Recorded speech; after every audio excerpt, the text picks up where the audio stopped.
बिस्मिल्लाहिर्रहमानिर्रहीम। आज के इस लेक्चर में हम रिंग थ्योरी का एक थ्योरम प्रूफ करेंगे, एक थ्योरम पढ़ेंगे। थ्योरम की स्टेटमेंट है, let R be a commutative ring with unity. R एक रिंग है, उसके अंदर मल्टीप्लिकेशन कम्यूटेटिव है विद यूनिटी। आर के अंदर मल्टीप्लिकेटिव आइडेंटिटी, जो कि यहां पे हम 1 यूज करेंगे, मौजूद है। Then R is field. R field वह कहलाएगा if and only if R has no proper ideal। तो बेसिकली इस थ्योरम में फील्ड का और प्रॉपर आइडियल का एक रिलेशनशिप दिखाया गया है। थ्योरम समझने से पहले फील्ड का समझना जरूरी है। What is field? जैसे रिंग है, under addition abelian group, under multiplication semigroup, distributive law hold करते हैं। सिमिलरली फील्ड की डेफिनेशन है, फील्ड अगेन एक non empty set together with two binary operation of addition multiplication, जो कि under addition abelian group होता है, under multiplication abelian group होता है, और डिस्ट्रीब्यूटिव लॉज भी उसमें होल्ड होते हैं। फील्ड की डेफिनेशन ये है। तो यहां पे और प्रॉपर आइडियल, इसके बारे में ऑलरेडी हमारी डिस्कशन हो चुकी है। कोई भी आइडियल हो, कोई भी रिंग हो, उसके 2 आइडियल लाजमी होते हैं। एक आइडियल, एक सिंगलटन सेट कंटेनिंग 0, ये हर रिंग का आइडियल होता है। 0 यहां पे एडिटिव आइडेंटिटी होगा। और एक रिंग इटसेल्फ, हर रिंग अपने आप का इटसेल्फ क्या होता है? आइडियल होता है। इन 2 के अलावा कोई भी अदर आइडियल होगा तो वो प्रॉपर कहलाएगा। इन 2 को हम ट्रिवियल या इम्प्रॉपर आइडियल कहते हैं। तो यहां पे फील्ड का और प्रॉपर आइडियल का एक रिलेशन है। इफ एंड ओनली इफ एक स्टेटमेंट है कि आर रिंग विद यूनिटी है, कम्यूटेटिव रिंग विद यूनिटी है, तो फिर उस केस में आर फील्ड होगा अगर उसका कोई प्रॉपर आइडियल ना हो, और अगर उसका कोई प्रॉपर आइडियल ना हो तो फिर आर क्या होगा? फील्ड होगा। इफ एंड ओनली इफ की स्टेटमेंट है। सबसे पहले हमने आर को फील्ड मान लिया प्रूफ में। वी हैव टू प्रूव कि R has no proper ideal, और शो करना है कि उसका प्रॉपर आइडियल कोई नहीं है। अगर आर का कोई प्रॉपर आइडियल नहीं है, इसका मतलब यह है कि आर के 2 ही आइडियल हो सकते हैं, या तो सिंगलटन सेट कंटेनिंग 0 या आर इटसेल्फ, और कोई नहीं होगा। Assume that R is field, we have to prove R has no proper ideal. Let I be an ideal of R। हमने एक आइडियल मान लिया I, such that I is not this type of ये वाला ideal नहीं। Then proof करना है कि I is equal to R। हम प्रूफ करेंगे I is equal to R है। अगर हमने I is equal to R proof कर लिया, इसका मतलब इसका प्रॉपर आइडियल कोई नहीं है। आइडियल हमेशा रिंग का क्या होता है? सबसेट होता है। I is subset of R, obvious है by definition of ideal। As I is not equal to singleton set containing 0, so there exists some element A belonging to I। I जो है वो ये वाला आइडियल नहीं है, इसका I के अंदर कोई ना कोई एलिमेंट होगा, से वो A है। अब अगर A I में है और I इस सेट के बराबर नहीं है, इसका मतलब A नॉन जीरो होगा। ये बात तो क्लियर हो गई। अब A जो है वो I से बिलोंग कर रहा है, I जो है वो R का सबसेट है, तो A किस से बिलोंग कर गया? R से ही बिलोंग कर गया। So A belongs to R। Now A belongs to R, और A क्या है? नॉन जीरो, और R क्या है? Field. So A inverse belongs to R। Field के अंदर with respect to multiplication inverses exist करते हैं, क्योंकि फील्ड अंडर मल्टीप्लीकेशन भी अबिलियन ग्रुप होता है। तो चूंकि A R से बिलोंग कर रहा था, A नॉन जीरो था, इसका मतलब R फील्ड होने की वजह से A का इनवर्स एग्जिस्ट करेगा। नाउ A किस से बिलोंग कर रहा है? I से। A इनवर्स किसके बिलोंग कर रहा है? R से। तो हमारे पास एक एलिमेंट I का और एक एलिमेंट R का मौजूद है, सच दैट अगर हम A इनवर्स करेंगे तो रिजल्ट किस में आएगा? I का, बाय डेफिनेशन ऑफ आइडियल। अगर एक एलिमेंट रिंग का ले, एक एलिमेंट आइडियल का ले, दोनों से रिजल्ट किस में आएगा? आइडियल में आएगा। आइडियल की डेफिनेशन यूज हुई है यहाँ। अब ए और ए इनवर्स क्या है? एक दूसरे के इनवर्स है। इससे रिजल्ट क्या आएगा? Identity element with respect to multiplication 1।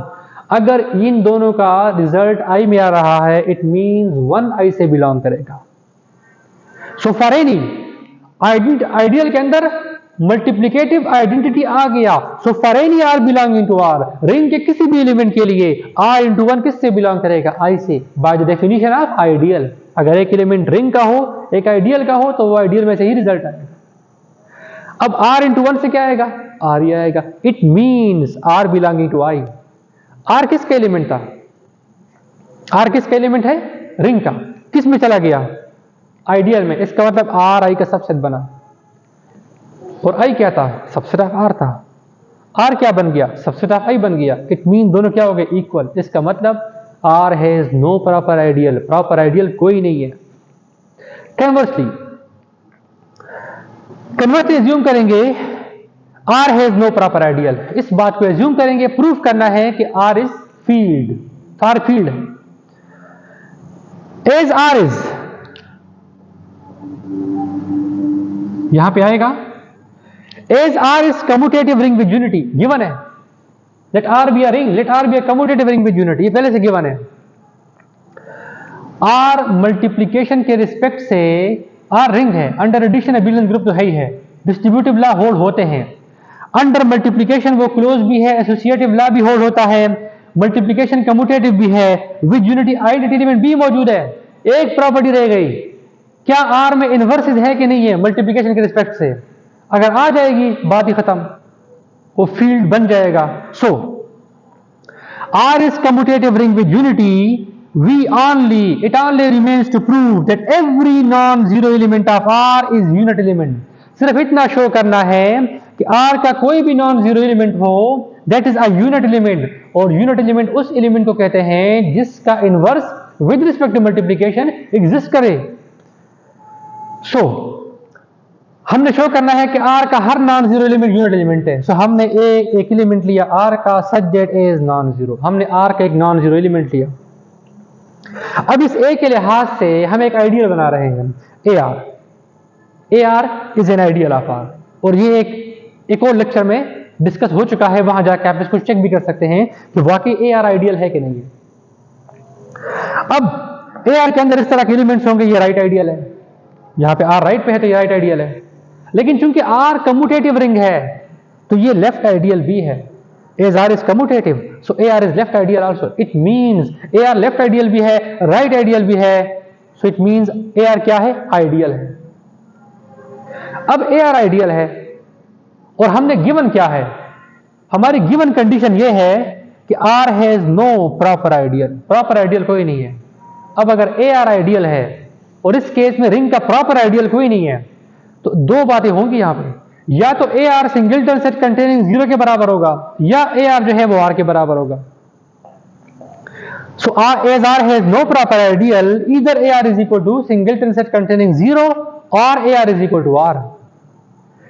As one belonging to R, चूंकि आर रिंग में यूनिटी है, A into one belonging to A into R, it means A belonging to A R, it means A R is not equal to zero. क्यों? क्योंकि A is not equal to zero, A is not equal to 0. Now, अगर AR single percent containing zero के बराबर नहीं है और R का कोई प्रॉपर आइडियल भी नहीं है, तो फिर AR किसके बराबर होगा? R के बराबर होगा। Now, A is one belonging to R, क्योंकि R रिंग विद यूनिटी है, so इसका मतलब R तो AR के बराबर है, तो 1 किस में चला गया? AR में चला गया। अगर 1 AR में चला गया, so there exists some B belonging to R such that 1 is equal to A और R का कोई एलिमेंट B, R में कोई एलिमेंट होगा जो A के साथ अप्लाई होकर क्या दे हमें? 1 दे। R कम्यूटेटिव रिंग भी है, AB is equal to BA भी होगा, this implies 1 is equal to AB is equal to BA, और जो ये कंडीशन सेटिस्फाई करे वो दो एलिमेंट एक दूसरे के इनवर्स कहलाते हैं। इट मीन्स A का इनवर्स जो है वो क्या होगा? B होगा। It means A is unit element. A क्या था? एक नॉन जीरो एलिमेंट था, उसका इनवर्स हमें मिल गया, A क्या बन गया? Unit element. A एक आर्बिट्ररी एलिमेंट है, इसका मतलब रिंग का कोई भी नॉन जीरो एलिमेंट यहां पे क्या बना? यूनिट एलिमेंट बन गया। इट मीन्स ये डिवीजन रिंग बन गया। इट मीन्स R क्या बन गया? फील्ड बन गया। तो इस थ्योरम की स्टेटमेंट में हमने फील्ड और प्रॉपर आइडियल से कोई एक रिलेशन स्टडी किया कि अगर हमारे पास कम्यूटेटिव रिंग विद यूनिटी हो देन आर को फील्ड कहेंगे अगर उसका कोई प्रॉपर आइडियल ना हो, और अगर उसका कोई प्रॉपर आइडियल ना हो तो फिर आर क्या होगा? फील्ड होगा, इफ एंड ओनली इफ की स्टेटमेंट थी।